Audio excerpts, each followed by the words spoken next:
Good morning. You must be James. Please come in and have a seat.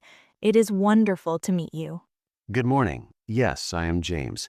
Thank you for making time for me today. I really appreciate it. Absolutely. It is my pleasure. That is exactly what I am here for. Can I get you a coffee or some water before we get started? A glass of water would be great. Thank you. Of course. Here you are. So, James, tell me a little about yourself and what brings you in today. What are you hoping to achieve? Thank you. I've been thinking about buying my first home for a while now. I've been renting for about 5 years, and I feel like it's time to take the next step. But honestly, I don't really know where to begin. The whole process feels a bit overwhelming. That's such a common feeling, and I want you to know it's completely understandable.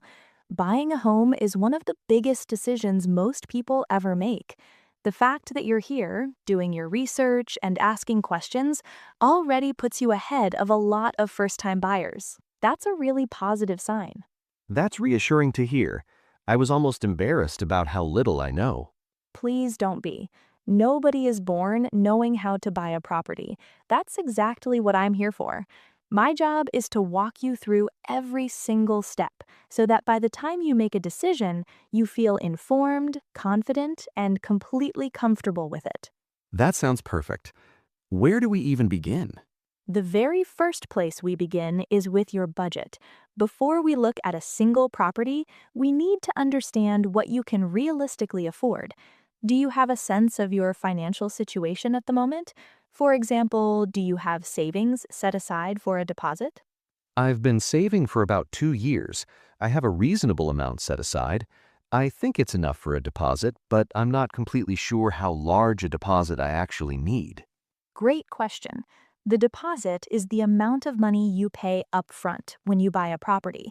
The rest is usually covered by a mortgage, which is a loan from a bank or lender that you pay back over a long period of time, typically 20 to 30 years. The size of the deposit you need depends on the price of the property and the lender you use. Generally speaking, a deposit of around 10 to 20% of the property price is a very common starting point. So if I were looking at a property worth 200,000, I would need somewhere between 20 and 40,000 as a deposit. Exactly right. You have understood that perfectly. And the larger your deposit, the better the mortgage terms you're likely to get from a lender.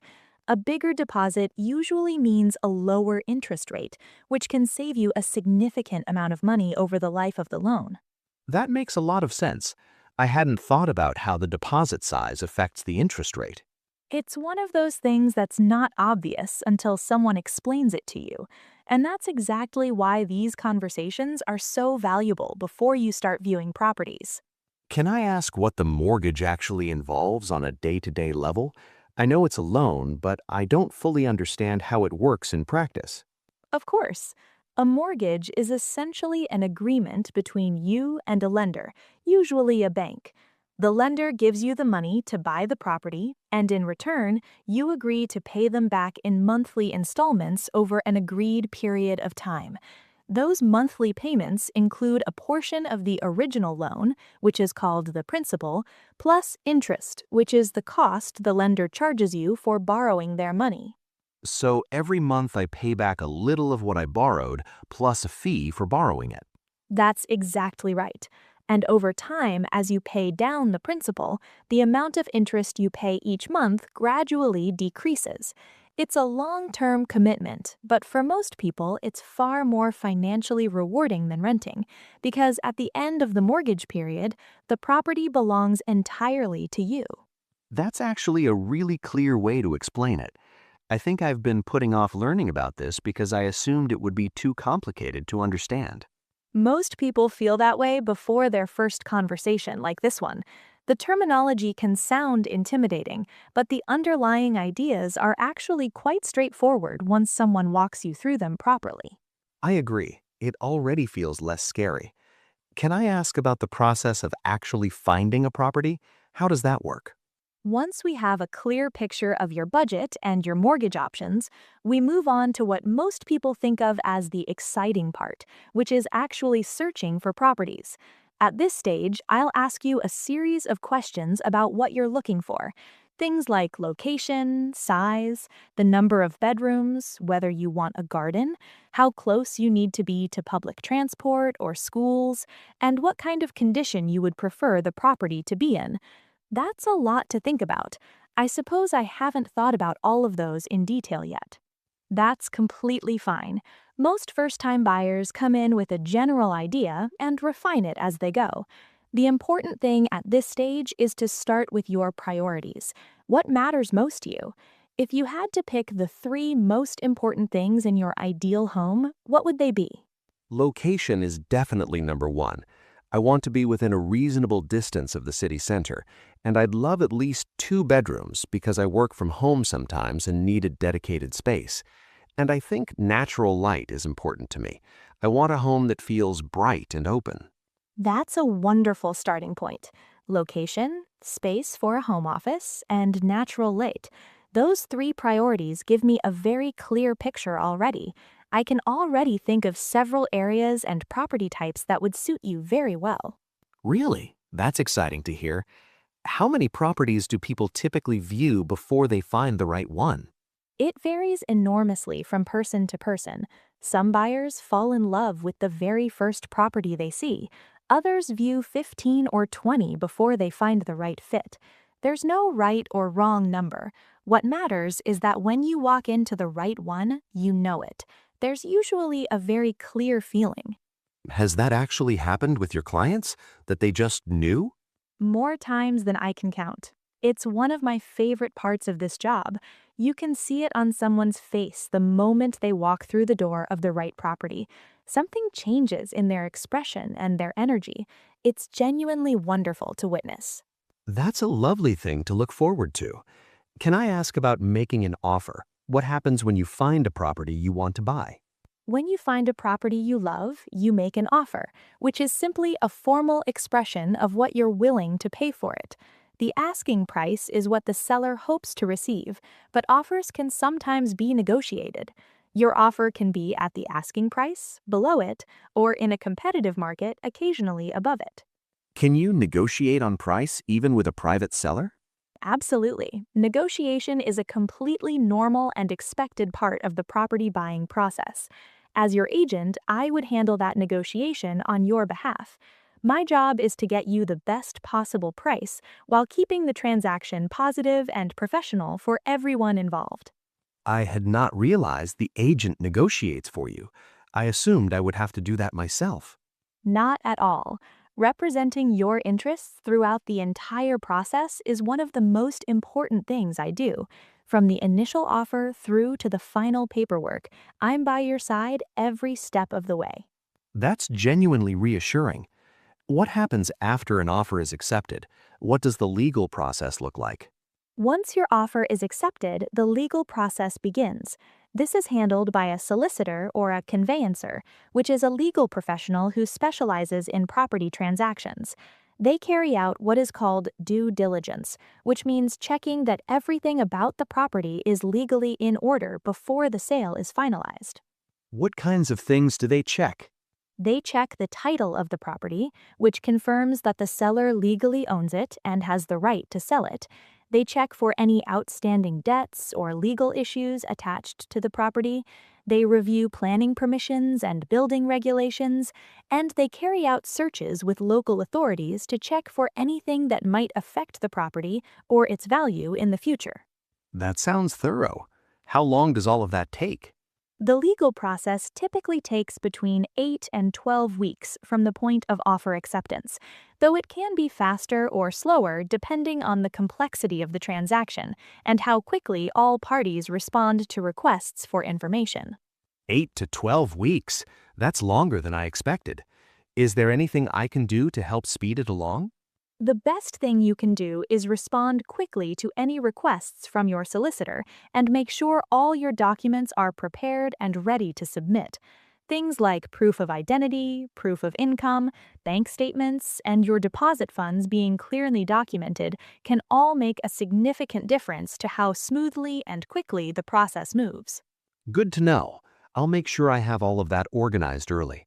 Is there anything else I should be aware of as a first-time buyer that people often overlook? One thing many first time buyers underestimate is the additional costs beyond the purchase price itself. There are legal fees for your solicitor, there may be stamp duty, depending on the price of the property, there are survey costs, which cover an inspection of the property's condition before you commit to buying, and there are mortgage arrangement fees charged by some lenders. It's important to budget for all of these on top of your deposit. That's genuinely something I hadn't thought about at all. That's a really important thing to know early on. It is one of the most common surprises for first-time buyers. The purchase price is just one part of the total cost. A good rule of thumb is to set aside an additional 2 to 5% of the property price to cover all of the associated buying costs. That is a really practical guideline. I will factor that into my budget planning straight away. That is a very sensible approach, and if at any point during the process you feel unsure or have questions, please do not hesitate to call or message me directly. No question is too small. I would much rather you ask and feel confident than stay silent and feel worried. That means a lot. I think having someone I can ask questions to throughout the process will make a huge difference to how I feel about it all. That is exactly what I'm here for. Buying a home should feel exciting, not stressful. My goal is to make sure that by the time you get your keys, you look back on this process and feel proud of the decision you made and how well you navigated it. I love that. Getting the keys. That feels like a very real and exciting moment when you say it like that. It is one of the best moments in this whole journey. Handing someone the keys to their first home is genuinely one of the highlights of my job, every single time. I can't wait to experience that. Before we finish, is there anything you would suggest I do between now and our next meeting? A few practical things. First, speak to a mortgage advisor or your bank to get what's called a mortgage in principle. That's a document from a lender confirming how much they would be willing to lend you based on your income and financial situation. Having that in place before you start viewing properties makes you a much more credible and serious buyer in the eyes of sellers and agents. A mortgage in principle. That's a term I've seen online but never fully understood. So it's basically a pre-approval from the lender. Exactly. It's not a guaranteed offer, but it shows sellers and agents that you are financially prepared and genuinely ready to proceed. It puts you in a much stronger position when you make an offer. That's really useful. I will get that sorted as soon as possible. What else would you suggest? Start browsing property listings online to get a feel for what's available in your target areas at different price points.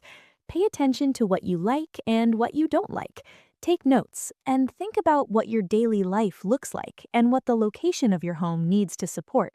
Transport links, nearby amenities, the feel of the neighborhood. All of those things matter enormously for long-term happiness in a home. That's great advice. I will start doing that this week.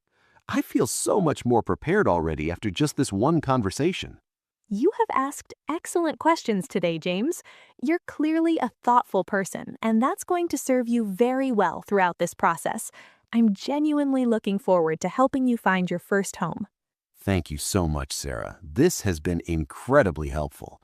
I feel excited now rather than anxious, which is a huge shift from how I felt when I walked in. That makes me very happy to hear. That shift from anxious to excited is exactly what I hope for in a first meeting.